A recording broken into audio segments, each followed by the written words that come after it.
आज हम लोग पार्टिकल फिजिक्स का एक बहुत ही इम्पॉर्टेंट टॉपिक जो खास करके न्यूमेरिकल प्रॉब्लम को सॉल्व करने के लिए, कंजर्वेशन लॉ को एक्सप्लेन करने के लिए आप लोगों का हेल्प कर सकता है, क्वांटम नंबर, इसके बारे में हम बात करेंगे। तो सबसे पहला quantum number charge quantum number के नाम से हम लोग जानते हैं। This is very simple one. As you know that charge is not only conserve but it is also quantised in the case of nuclear reaction.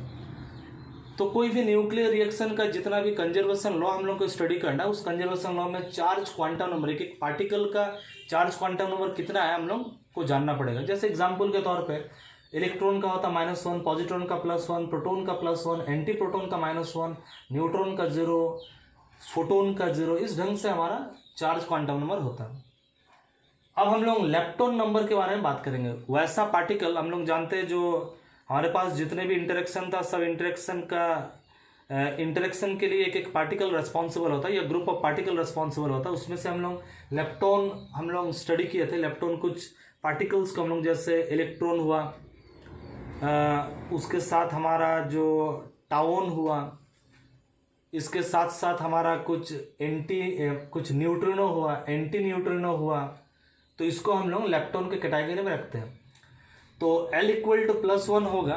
जितने भी लेप्टॉन है हमारा, बेसिकली 3 जनरेशन वाला जो हमारा जो लेप्टॉन था, इलेक्ट्रॉन और इलेक्ट्रॉन न्यूट्रिनो, इसको फर्स्ट जनरेशन हम लोग बोलते थे। इस तरह से ये जो हमारा नेगेटिव मुओन जो था और मुओन न्यूट्रिनो, ये सेकंड जनरेशन, और टाउन, नेगेटिव टाउन और टाउन न्यूट्रिनो, ये है थर्ड जनरेशन। तो ये सारे लेप्टॉन है, तो इसका लेप्टॉन नंबर होगा +1। देखिए इसमें सब में माइनस है, लेकिन इससे कंफ्यूज मत होइएगा। तो जो लेप्टॉन है उसका लेप्टॉन नंबर होगा +1। लेकिन कुछ कुछ हमारे पास जो एंटी लेप्टॉन भी हमारे पास है, जो इलेक्ट्रॉन का जैसे होगा पॉजिट्रॉन, इसका नेगेटिव का पॉजिटिव, नेगेटिव टाउन का पॉजिटिव टाउन, ये सब का एंटी हम लोग डाल देंगे। Anti electron neutrino, anti muon neutrino, anti tauon neutrino. तो ये सब का जो लेप्टॉन नंबर होगा, दिस इज इक्वल टू -1। और अगर फोटोन से या जितने भी हेड्रॉन से अगर कोई लेप्टॉन नहीं है तो उसका लेप्टॉन नंबर 0। जैसे फोटोन, हेड्रॉन्स, ग्रेविटॉन्स, ये लोग तो लेप्टॉन नहीं है, इसीलिए लोगों का लेप्टॉन नंबर 0। तो लेप्टॉन जो है उसको हम लोग +1 बोलेंगे, और उसका एंटी पार्टिकल को हम लोग -1 के नाम से हम लोग जानते हैं। अब बेरियन नंबर, जितने भी बेरियन है सबका बेरियन नंबर होगा +1। जैसे बेरियन हम लोग पढ़े थे, जो न्यूक्लियॉन्स होगा, जैसे प्रोटॉन, न्यूट्रॉन, और जो हाइपेरॉन्स होगा उसको हम लोग बेरियंस के कैटेगरी में रखते थे। जैसे प्रोटॉन, न्यूट्रॉन और हाइपेरॉन्स में आता था हमारा लैम्डा 3 तरह का, सिग्मा 2 तरह का, जाई 1 तरह का, ओमेगा। इसका बेरियन नंबर होगा +1। और इसका एंटी भी होता है, एंटी पार्टिकल, प्रोटॉन का एंटी प्रोटॉन, न्यूट्रॉन का एंटी न्यूट्रॉन, सबका एंटी ऊपर में बार बार हम लोग डाल देंगे। इसका बेरियन नंबर होगा -1। ये आप लोगों को याद रखना पड़ेगा। तो बेरियन में न्यूक्लियॉन्स होता है, हाइपेरॉन्स होता है, उसका +1, और उन लोगों का एंटी पार्टिकल का बेरियन नंबर होगा -1। अब हम लोग बात करेंगे मल्टीप्लेट नंबर का। बहुत समय में पार्टिकल फिजिक्स में देखा जाता है बहुत सारा पार्टिकल का मास नियरली सेम होता है, लेकिन अलग होता है उसमें जो चार्ज होता है, डिफरेंट जो चार्ज के चलते उसमें वो अलग हो जाता है। तो इसको हम लोग मल्टीप्लेट के नाम से हम लोग जानते हैं। इसमें सेम मास और डिफरेंट चार्ज स्टेट, अलग अलग चार्ज स्टेट में हो सकता है। जैसे प्रोटॉन और न्यूट्रॉन एक पॉजिटिव चार्ज के स्टेट में है और एक न्यूट्रल स्टेट में, तो इलोंग का मास नियरली सेम है, तो इलोंग को हम लोग मल्टीप्लेट बोल सकते हैं। और इलोंग का मल्टीप्लेट नंबर क्या होगा ना, 2 होगा। तो यहाँ पर एक चार्ट बनाए, जैसे फोटोन एक ही तरह के होते हैं, मल्टीप्लेट 1। पाई मेसॉन्स, ये सब का मास लगभग सेम होता है, लेकिन चार्ज स्टेट अलग अलग है, तो इसका मल्टीप्लेट नंबर 2 होगा। पॉजिटिव केओन्स और जो न्यूट्रल केओन्स है वो 2 है। इलोंग दोनों का मास लगभग सेम है। नेगेटिव केओन्स और इसका एंटी का जो मास लगभग सेम है, तो इसका मल्टीप्लेट होगा 2। ईटा का मल्टीप्लेट नहीं होता, तो उसको हम लोग लिखते हैं, नहीं होता मीन्स ये एक ही तरह का होता, तो इसको लिखेंगे 1। लैम्डा नॉट का 1 3 तरह का, सिग्मा है 3 2 तरह का, जाई है 2, ओमेगा का 1, न्यूक्लियॉन का 2। तो ये हो गया हमारा मल्टीप्लेट नंबर। तो ये मल्टीप्लेट नंबर जानना बहुत ही जरूरी है, क्योंकि इसके बिना हम लोग आइसोस्पिन क्वांटम नंबर हम लोग नहीं जान पाएंगे। जैसे हम लोग आइसोस्पिन क्वांटम नंबर खास करके पार्टिकल फिजिक्स में हम लोग बात करते हैं, जैसे एटॉमिक फिजिक्स में हम लोग एनर्जी स्टेट का बात हम लोग करते थे, उसी तरह से यहाँ पर, जैसे वहाँ पर मल्टीप्लिसिटी का बात हम लोग करते थे, जो 2s+1, यहाँ पर s के जगह में हम लोग लिखते थे हाफ, ये हमारा स्पिन क्वांटम नंबर था। तो जिस तरह से एटॉमिक फिजिक्स में हम लोग multiplicity of energy state due to spin हम लोग लिखते थे 2s+1, यहाँ पर भी हम लोग उसी तरह के क्वांटम नंबर का इस्तेमाल करते हैं जिसको आइसो स्पिन क्वांटम नंबर आई के नाम से जानते हैं। तो I = m-1/2, m माने ये जो यहाँ हमारे पास जो मल्टीप्लेट नंबर है m, that is I = m-1/2। और इसका जो z कंपोनेंट होगा, इसका जो वैल्यू होगा from -i to +i with a difference of 1 का डिफरेंस है -i to +i। एक एग्जांपल हम लेते हैं, एक दो एग्जांपल बहुत ही अच्छी तरह से समझ में आ जाएगा। जैसे न्यूक्लियन का मल्टीप्लेट नंबर होता है 2, तो I = 2 - 1/2, तो 2 - 1 माने 1/2 माने होगा हाफ। तो I का वैल्यू हो गया, न्यूक्लियन के लिए I का वैल्यू हो गया हाफ, तो उसका अगर z कंपोनेंट लेंगे तो -12, तो -i to +i, तो -12 2 होगा +12 विथ अ डिफरेंस ऑफ 1। तो -12 से +12 के बीच में तो एक ही का डिफरेंस होता है, तो दो वैल्यू होगा। एक वैल्यू को बोलेंगे +12 प्रोटॉन के लिए और -12 न्यूट्रॉन के लिए। तो ये जो आइसो स्पिन, हम लोग इसका पहले वीडियो में हम लोग बात किए हैं आइसो स्पिन क्वांटम नंबर के बारे में, हम आप लोगों को बताए थे, जिसके बारे में हम लोग फ्यूचर में बात करेंगे। तो आइसो स्पिन प्रोटॉन के लिए +12 होगा और न्यूट्रॉन के लिए हमारा होगा -12। अगर हम लोग पायोन्स के बारे में अगर बात करेंगे, जैसे आइसो स्पिन, ये चार्ज के बारे में बताएगा नहीं, ये आइसो स्पिन जो एक खास तरह का यहाँ पर हमारा क्वांटम नंबर है। जैसे क्वांटम नंबर हमारा जो मल्टीप्लिसिटी जैसे हम लोग लिखते थे एटॉमिक फिजिक्स में, वैसे ही ये एक तरह का क्वांटम नंबर हमारे पास है। तो पायोन्स के लिए m = होगा 3, तो I = 3 - 1/2, तो 2/2 = 1, तो -1 to +1, -1 to +1, तो -1 से +1 के बीच में डिफरेंस क्या क्या होगा, minus with the difference of 1। तो हम लोग अगर यहाँ पर लिखते हैं 0, यहाँ पर लिखते हैं -1, यहाँ पर लिखते हैं +1, तो डिफरेंस ऑफ 1 यहाँ से यहाँ तक एक होगा, फिर यहाँ से यहाँ तक होगा, तो 3 वैल्यू होगा -1 0 +1, तो -1 0 +1। तो -1 हम लोग लिखेंगे किसके लिए, पाई माइनस के लिए, और 0 लिखेंगे पाई 0 के लिए, और +1 लिखेंगे पाई प्लस के लिए। इसके बाद हम लोग हाइपर चार्ज और स्ट्रेंजेस क्वांटम नंबर के बारे में स्टडी करेंगे।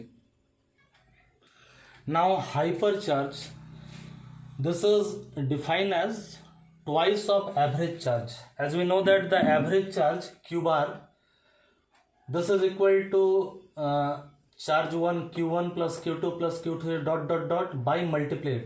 जैसे अगर हम लोग एवरेज चार्ज अगर निकालना चाहेंगे पायोन्स का, तो पाई प्लस का चार्ज 1 होगा, पाई माइनस का चार्ज -1 होगा, और पाई 0 का चार्ज 0 होगा, और मल्टीप्लेट नंबर कितना है ना 3 है।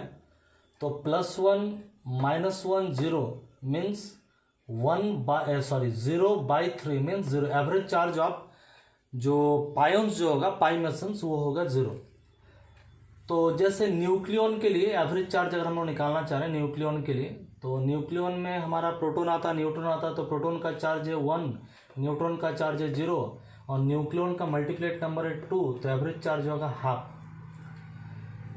क्यू जो टोटल जो चार्ज होगा उसका एवरेज चार्ज के साथ रिलेशन है। ये जैसे अभी हम लोग बात किए आइसो स्पिन का जो जेड कंपोनेंट है, कुछ किताबों में इसको I3 भी हम लोग लिखते हैं, तो Q = IZ + Q बार ये भी होता है। जैसे एग्जांपल के तौर पे हम लोग देख लें, प्रोटॉन का टोटल चार्ज हम लोग ऐसा जानते हैं 1 होता है, लेकिन प्रोटॉन का जो I3 या IZ हम लोग अभी निकाले थे आइसो स्पिन में, उसका तो होता है हाफ, न्यूट्रॉन का होता है -12, और प्रोटॉन का अगर एवरेज चार्ज माने न्यूक्लियन का जो एवरेज चार्ज वो तो है हाफ, तो half plus half equal to क्या होगा 1 होगा। लेकिन अगर न्यूट्रॉन का अगर हम लोग देखें टोटल चार्ज, ऐसा हम लोग जानते हैं न्यूट्रॉन का 0 होता है, लेकिन ये फॉर्मूला ठीक है कि नहीं हम लोग थोड़ा चेक करना चाह रहे हैं। तो न्यूट्रॉन का जो IZ या I3 वो तो हम लोग निकाला था -12, और एवरेज चार्ज जो न्यूक्लियन ये प्रोटॉन का हो चाहे न्यूट्रॉन का वो तो हाफ होगा, तो -12 हाफ मीन्स 0। तो ये जो हाइपर चार्ज जो बात कर रहे थे, hyper charge is equal to होगा ट्वाइस ऑफ एवरेज चार्ज, और टोटल चार्ज होगा IZ + एवरेज चार्ज। ये फॉर्मूला आप लोगों को याद रखना पड़ेगा। तो Q = जैसे हम लोग लिखे IZ और Q बार की जगह में क्या लिखेंगे Y/2 लिखेंगे, और यहीं से y इक्वल टू ये वाला फार्मूला हमारा हो सकता है, यहीं से थोड़ा सिंप्लीफाई कर लीजिएगा। तो y इक्वल टू ये जो पार्ट आएगा इसको अगर हम लोग इस पार में ले जाएं q माइनस आई जेड और 2 से मल्टीप्लाई कर दीजिएगा। तो हाइपर चार्ज हम लोग एक एक का निकालना चाह रहे हैं। जैसे प्रोटॉन का अगर पूछा जाएगा हाइपर चार्ज कितना है, तो हाइपर चार्ज का मतलब ही है आपका ट्वाइस ऑफ एवरेज चार्ज। तो प्रोटॉन का जो एवरेज चार्ज है हाफ, 2 के साथ गुना करिए, 2 इंटू हाफ का मतलब आना चाहिए 1। इस फॉर्मूला से भी अगर हम लोग पुट करेंगे 2 का 2 प्रोटॉन का चार्ज होता है 1, प्रोटॉन का जो आइसोस्पिन का जो जेड कॉम्पोनेंट माइनस का माइनस वो तो होता है हाफ, 1 माइनस हाफ मैंने हाफ, 2 इंटू हाफ मैंने 1। तो यहाँ से भी निकाल सकते हैं। तो पाई प्लस का इस फार्मूला से भी निकाल सकते हैं, क्योंकि एवरेज चार्ज अभी हम जो बात कर रहे थे, अगर हम लोग एवरेज चार्ज अगर निकालना चाह रहे हैं मेसन्स का, तो मेसन्स 3 तरह के होते हैं, एक +1, एक -1, एक 0/3 मीन्स 0/3 इक्वल टू 0 होगा। तो एवरेज चार्ज पाई मेसन का क्या होगा, 0 होगा। तो 2 इंटू 0 मैंने 0, तो y इक्वल टू इसका भी 0 होगा, इसका भी 0 होगा, पाई माइनस का पाई 0 का भी 0 होगा। और इस फार्मूला से भी इजीली हम लोग निकाल सकते हैं। न्यूट्रॉन का देखते हैं क्या होगा ना। न्यूट्रॉन का जो हम लोग इस फार्मूला से देखते हैं 2 का 2, न्यूट्रॉन का चार्ज तो 0 है, माइनस का माइनस, थर्ड कंपोनेंट ऑफ जो आइसोस्पिन है न्यूट्रॉन का, ये जेड कंपोनेंट आई जेड, वो तो माइनस हाफ होता, तो माइनस माइनस होगा प्लस, 2 इंटू हाफ कटेगा तो ये होगा हमारा 1। यहाँ से भी हम निकाल सकते हैं 2, और एवरेज चार्ज न्यूट्रॉन का होता है हाफ, 2 इंटू हाफ, 2 कट जाएगा तो बचेगा हमारा 1। तो इस तरह से हम लोग कोई भी जो पार्टिकल है उसका हाइपर चार्ज हम लोग इस फार्मूला से हम निकाल सकते हैं, या तो इस फार्मूला से निकाल सकते हैं।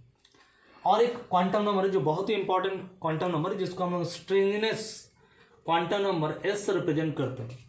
कुछ कुछ पार्टिकल्स हमारे होते हैं, जैसे के मेसन्स हमारे होते हैं, केऑन्स जो होते हैं, और हाइपेरन्स जो होते हैं, इन लोगों को हम लोग स्ट्रेंज पार्टिकल्स के कैटेगरी में हम लोग रखते हैं। क्यों स्ट्रेंज? क्योंकि ये लोग हमेशा पेयर में प्रोड्यूस होंगे। जितना भी स्ट्रेंज पार्टिकल हमेशा जोड़ा में ये लोग प्रोड्यूस होंगे उसको हम लोग बोलते हैं एसोसिएटेड प्रोडक्शन। दूसरी जो बात है, ये लोग जो प्रोड्यूस होंगे that is by strong interaction.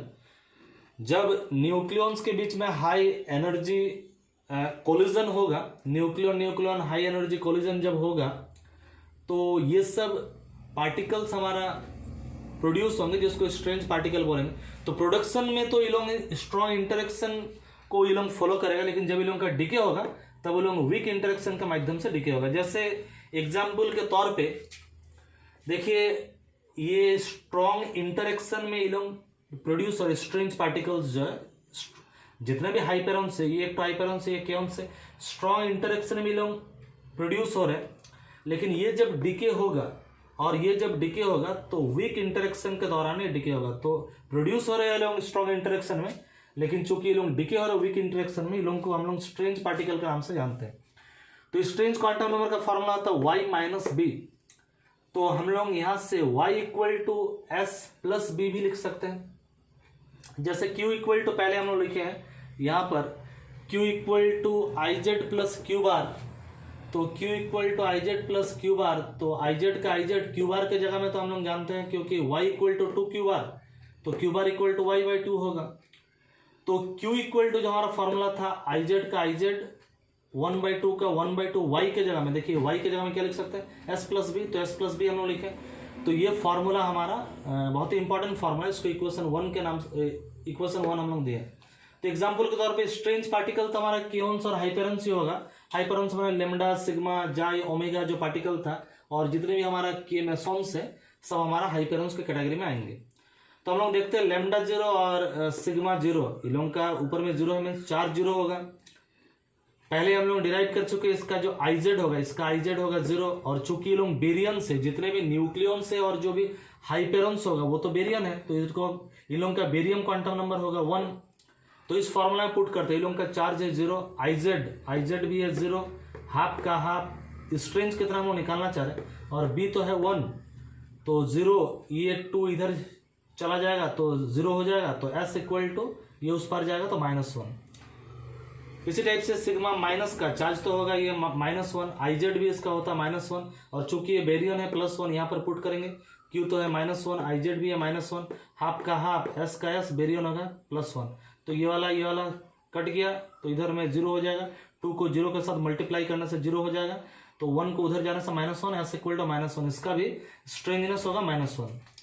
अगर हम लोग जाए नेगेटिव के बारे में बात करें, इसका नेगेटिव है तो Q इक्वल टू -1 IZ, चूंकि ये दो तरह का पार्टिकल होता है, जाई माइनस जाई जीरो, इसलिए उसका जो IZ होगा -12 है, और ये बेरियन है, ये 1 है। तो IZ हम इसके पहले ही निकालने के लिए कि कैसे हम लोग IZ निकालें, हम डिटेल्स में आलोचना किए हैं। तो इस फॉर्मूला में हम डालेंगे Q इक्वल टू यहाँ पर है -1 IZ -12, हाफ का हाफ, S बेरियन तो है 1। इसको अगर हम लोग सॉल्व करना चाहेंगे, इसको बहुत ही आसानी से हम लोग सॉल्व कर सकते हैं। S इक्वल टू -2 आएगा, तो हम लोग इस तरह से जो स्ट्रेंज पार्टिकल जो है उसका स्ट्रेंजनेस कितना है ये हम लोग इजीली डिराइव कर सकते हैं। तो आज हम लोग बात की है 7 तरह का क्वांटम नंबर, और ये क्वांटम नंबर बहुत ही इंपॉर्टेंट है।